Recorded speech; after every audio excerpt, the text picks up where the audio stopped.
Assalamualaikum warahmatullahi wabarakatuh. Kembali lagi dengan saya Nasruddin Samdani Pratama, mahasiswa semester 5 pada Universitas Darul Ma'arif. Prodi saya yaitu PJKN. Nah, untuk saya kali ini akan mewawancarai tentang atlet yang masih aktif pada cabur futsal. Langsung saja, benar dengan Mas Taufan? Ya, dengan saya sendiri. Taufan Maulana Alfariski. Iya. Dengan umur 18 tahun. Iya. Alamat Desa Purwinangun. Benar. Desa Purwinangun itu di kecamatan apa, terus di kabupaten apa sih? Iya, Desa Purwinangun itu di Kecamatan Suranenggala, tepatnya di Kabupaten Cirebon. Terus itu. Nah, Mas Taufan sendiri atlet pada tahun berapa sih, Mas? Ya, alhamdulillah saya atlet tahun 2025, tahun sekarang. Itu telah jadi atlet Popda, Pop apa gimana? Ya, alhamdulillah saya sendiri atlet Porda. Tahun 2025. Iya, Berarti baru lulus ya sekarang? Iya. Baru dinyatakan seleksi lulus gitu. Iya, siap. Sebelum itu lanjut ke Mas Taufan sendiri sejak kapan sih gitu suka olahraga futsal itu sendiri gitu? Oke, jadi saya sendiri menyukai futsal itu sejak tahun 2021, Mas. Sejak saya SMP, mengikuti kelas 1 SMP. Nah, kenapa sih bisa menyukai dengan cabur futsal sendiri? Karena saya itu ada keturunan, Mas. Saya termotivasi dari ayah saya, karena ayah saya dulu pernah bermain bola. Dia juga sebagai atlet juga di bola, sepak bola, dan saya alhamdulillah saya masuk di futsalnya sendiri, tidak di keluarganya. Nah, berarti ada keturunan ilmu dari bapaknya gitu? Iya, benar sekali, Mas. Nah, dalam cabur futsal ini Mas Taufan sendiri juga pernah beberapa kali ikut kejuaraan sih. Oke, saya sendiri mengikuti Popkota, yaitu di sekolah. Tahu sendiri Popkota adalah seleksi antara sekolah, dan itu dari SMP. Dan di sekolah saya sendiri sekarang di MAN 1 Kota Cirebon saya mengikuti Popkota Futsal. Itu pada tahun berapa itu, Mas? Di SMP itu perkiraan tahun 2021-an, Mas, atau 2020, saya lupa itu. 2020 2021. Iya, siap. Nah, setelah itu ya, mengikuti kejuaraan lagi apa enggak, Mas?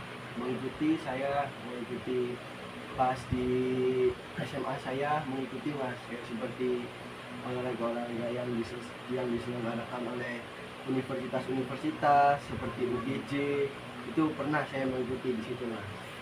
Dapat juara, Mas? Iya, sayang sekali, itu bukan rezekinya mungkin, Mas, ya. Tapi lumayan bagus itu, udah mengikuti beberapa lomba gitu. Iya, siap. Sampai di universitas kampus-kampus lain gitu. Siap. Dan untuk Mas Taufan sendiri pernah enggak sih gitu? Pernah enggak mengalami cedera? Kayaknya nggak mungkin nih kalau enggak mengalami cedera pada cabur futsal sendiri gitu. Pasti, Mas, pasti. Setiap olahraga itu pasti mempunyai resiko cedera masing-masing. Dan ya, saya juga pernah terkena cedera. Yang paling umum itu adalah cedera ankle, Mas. Saya pernah waktu itu ankle saya sakit banget sekali, karena itu tolakannya itu nggak pas gitu, Mas. Jadi saya cedera pas pada saat waktu itu. Nah, itu waktu cedera itu pada tahun berapa, Mas? Atau lagi di kejuaraan apa itu, Mas? Saya di Universitas UGJ itu, Mas, pada tahun 2024. Saya mengikuti pada kelas 2 SMA. Saya terkena cedera tersebut, Mas. Itu berarti tahun 2024, tahun kemarin, Mas. itu sakit banget, Mas? Wah, sangat sakit, Mas. Nah selain ankle ada lagi nih mas. Ada lagi yaitu tulang belakang saya terkena lutut lawan mas. Iya, tulang belakang saya. Cedera di bagian punggung gitu ya. Iya. Nah itu eh, di waktu yang sama. Tidak mas, kalau Oh, tidak. untuk cedera di sini yaitu di Popkota pada waktu SMP mas. Berarti dua cedera yang berbeda, Siap. bukan di satu permainan gitu. Iya, benar sekali. Nah mungkin untuk yang sudah dijelaskan mas Taufan sendiri tadi kan ada ankle nih mas. Terus penanganannya cara penanganan pertama kali tentang cedera ankle sendiri itu apa? Iya, pada waktu saat di lapangan, saat pertama kali kena cedera ankle, itu tim medis pasti menyemprotkan pereda nyeri mas untuk penanganan pertamanya. Lalu yang kedua mengoleskan seperti hotin cream mas di ankle tersebut, lalu dibalut dengan perban elastis supaya ankle-nya itu tidak berubah lagi mas. Tapi enggak dislokasi kan ya? Tidak, sampai tidak dislokasi, yaitu penanganannya biar tidak dislokasi. Tapi ada berapa persen untuk dislokasi misalkan terkena ankle gitu? Ya itu bisa 80% mas, karena kalau cedera ankle itu kemungkinan besarnya dislokasi mas. Nah, ada juga sih dari beberapa atlet beberapa atlet yang saya baca itu cedera ankle ini sering terjadi gitu mas. Dan ada juga yang pakai sepatu gitu. Iya, Nah apakah itu boleh? Apa tidak sih mas? boleh juga itu. Kalau misal tidak ada semprotan pereda nyeri, itu bisa dikompres pakai es batu. Nah terus untuk ini sendiri untuk penanganannya itu boleh dipijit atau diurut gitu. Ya menurut saya itu jangan sesekali diurut ya mas kalau bagian ankle, apalagi kalau misal tukang urutnya itu sendiri tidak paham tentang persendihan, itu sangat bahaya mas menurut saya seperti itu. Kenapa itu bisa kayak gitu? Karena takut salah urat atau apa gitu, jadi lebih baik mencegah daripada mengobati gitu. Dan untuk itu kan cara penanganannya tuh ya mas. Iya. Nah setelah ditangani terus kan pasti ada perawatan nih pemainnya gitu. Cara perawatannya seperti apa, terus kayak berapa lama gitu bisa perawatannya gitu. Itu harus istirahat total, bed rest, tidak boleh banyak gerak mas, karena itu pasti bengkak. Jadi kalau bengkak itu harus bed rest, istirahat minimal 1 minggu. Nah, untuk obatnya sendiri itu apa? Nggak ada sih mas obatnya gitu. Cukup pakai alternatif biasa saja, kayak misal beras kencur atau diolesi setiap hari hotin cream, itu bisa itu. Beras kencur itu termasuk jamu Herbal. Iya. Dan itu ampuh. Ya untuk saya sendiri alhamdulillah mas, pakainya itu terus mas. Kalau cedera ankle, sekali cedera ankle pasti dari pengalaman saya pasti akan terkena ankle lagi gitu mas. Jadi saya pakai itu terus. Oh berarti misalkan ada atlet nih yang terkena cedera ankle gitu dan berapa puluh persen itu kayaknya bakalan kena ankle lagi. Iya, kemungkinan besar atlet ketika sudah terkena cedera ankle, dia bakal kemungkinan besar akan terkena cedera ankle sendiri. Rawan itu mas.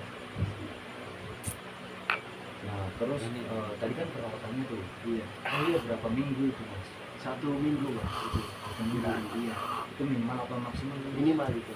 Minimal 1 minggu. Iya, Kalau maksimalnya bisa 2 minggu itu pasti udah sembuh. udah sembuh. Iya. Nah berarti itu harus istirahat total. Apakah harus ada gerakan sedikit-sedikit atau gimana? Bisa gerakan sedikit-sedikit seperti ada kayak tali yang di gym, bisa dengan menggerak-gerakkan dengan tali gym itu biar penguatan dari otot itu masih ada gitu mas. Jadi seperti itu. Nah terus setelah perawatan ini, setelah terkena cedera ankle gitu, pasti kan ada pelajaran buat Mas Taufan sendiri gitu. Iya, penyebabnya yang pertama yaitu pemanasan yang kurang mas, yang kurang benar, atau itu karena atlet itu kebanyakan pas pemanasan itu meremehkan mas, banyak yang leha-leha, banyak yang bercanda, itu sangat rawan menurut saya itu mas. Selain pemanasan sendiri, apalagi Mas? Itu biasanya karena tolakan dari tubuh itu tidak seimbang, lalu sehingga tolakan kaki itu tidak benar, tidak pada posisinya, itu menyebabkan cedera ankle, bahkan bisa dislokasi mas. Tapi sebagian besar itu adalah pemanasan gitu ya. Siap, itu sebagian besar itu pemanasan yang pertama. Nah, untuk pemanasan sendiri pada futsal itu minimal berapa menit sih Mas? Minimal ya umumnya aja lah, bisa 10 menit atau 12 menit seperti itu. Nah, setelah sebutnya udah tahu nih Mas, terus Mas juga udah pernah mengalaminya gitu. Nah, pasti ada pembelajaran dalam cedera tersebut. Iya. Nah, Mas Taufan sendiri, cara pencegahan biar nggak kena ankle lagi gitu, kenapa? Gimana gitu? Oke, pencegahannya adalah yaitu tadi pemanasan secara rutin dan secara benar, itu paling utama, karena pemanasan itu biar badan kita itu tidak kaget ya. Jadi yang kedua, latihan secara rutin. Kebanyakan atlet itu leha-leha, pengennya instan. Atlet itu tidak latihan secara rutin, pengennya langsung juara. Itu tidak ada yang seperti itu. Ya, sebelum lanjut, diminum dulu Mas. Minum Mas. Iya, saya minum nih mas. Ya, Mas. Iya. Endorse. Nah, mungkin itu pembicaraan pada hari ini. Terima kasih, dan sebelum menutup pada video kali ini, wawancara pada hari ini, mungkin ada motivasi untuk para calon atlet gitu, atau calon pemain futsal selanjutnya yang akan juara selanjutnya gitu. Oke. Pada Mas Taufan. Yaitu jangan patah semangat, terus berlatih, karena ingat, usaha itu tidak akan mengkhianati hasil. Itu saja mas. Tetap latihan dan latihan. Oke, terima kasih Mas Taufan. Mungkin itu dari saya, kurang dan kurangnya mohon maaf. Dari topik walidaya, wassalamualaikum warahmatullahi wabarakatuh. Salam olahraga. Salam olahraga.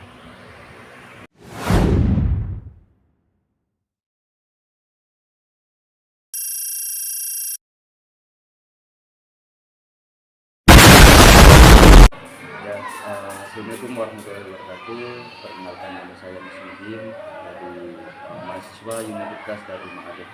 Kali ini saya akan mewawancarai mantan atlet Polda ya, mantan atlet Polda pada tahun 2018. Namanya Rizky Iskandar, benar.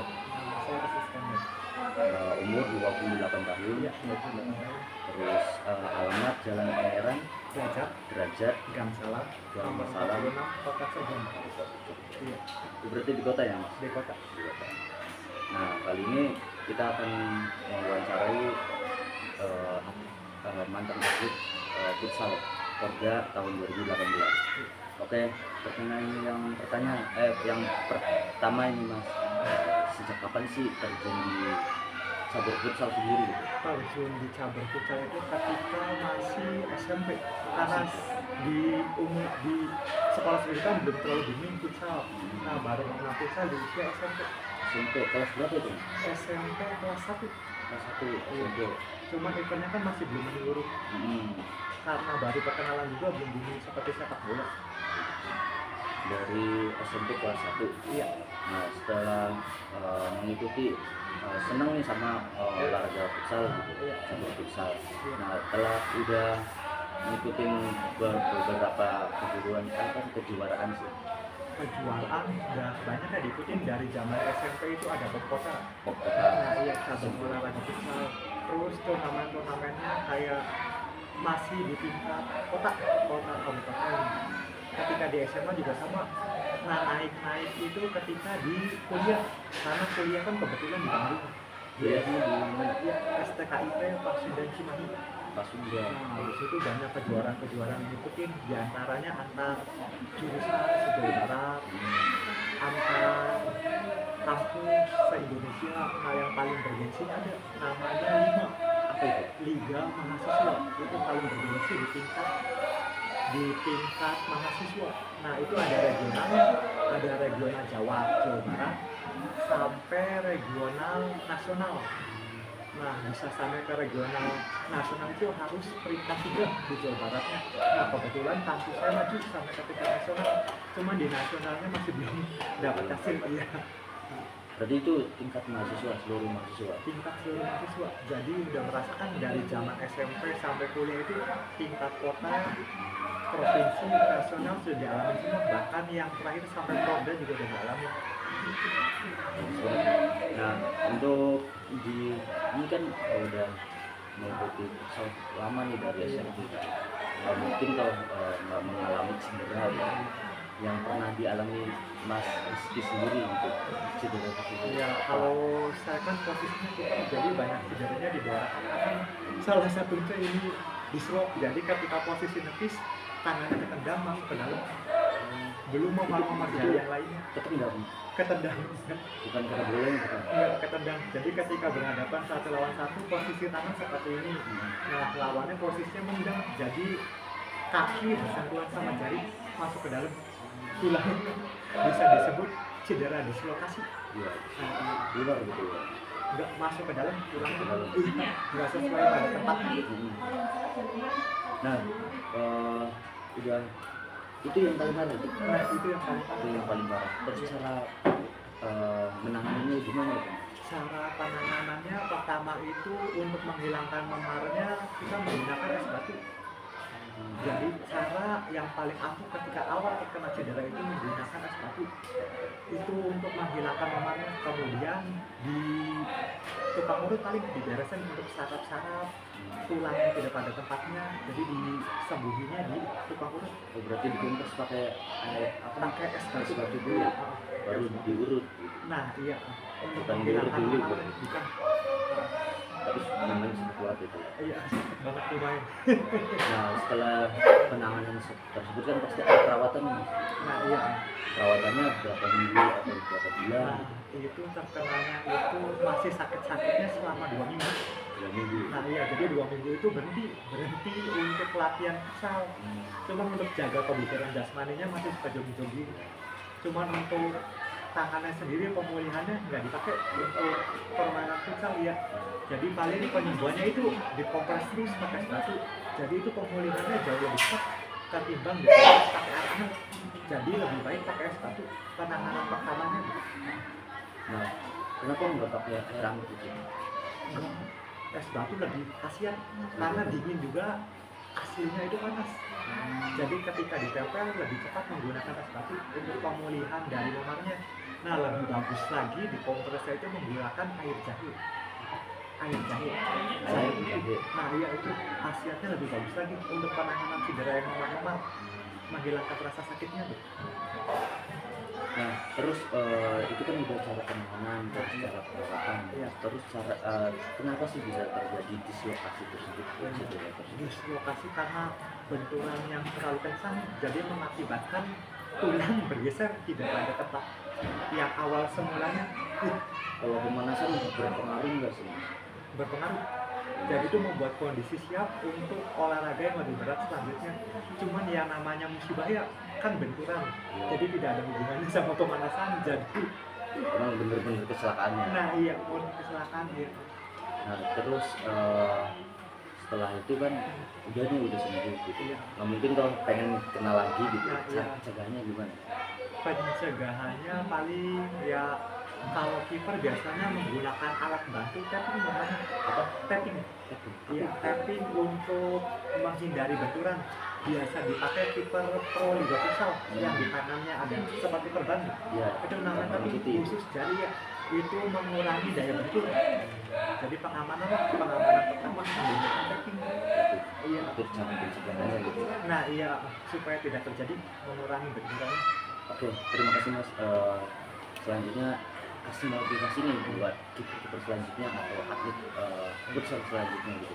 Monggo untuk Motivasi yang paling lebih semangat lagi karena sekarang futsal udah diperhitungkan bisa jalur prestasi dari SD ke SMP, SMP ke SMA, SMA ke kuliah, bahkan dari kerja juga sekarang udah banyak membutuhkan pemain futsal untuk antar instansi, anak perusahaan. Jadi ketika kalian terjun di dunia futsal tidak setengah-setengah, insya Allah hasilnya maksimal dan bisa dihargai di khalayak umum. dan mungkin sekian ini saya hari ini. Terima kasih Mas. Untuk selanjutnya mungkin kurang dan kurangnya mohon maaf. Terima kasih. Wassalamualaikum warahmatullahi wabarakatuh. Salam olahraga. Terima kasih.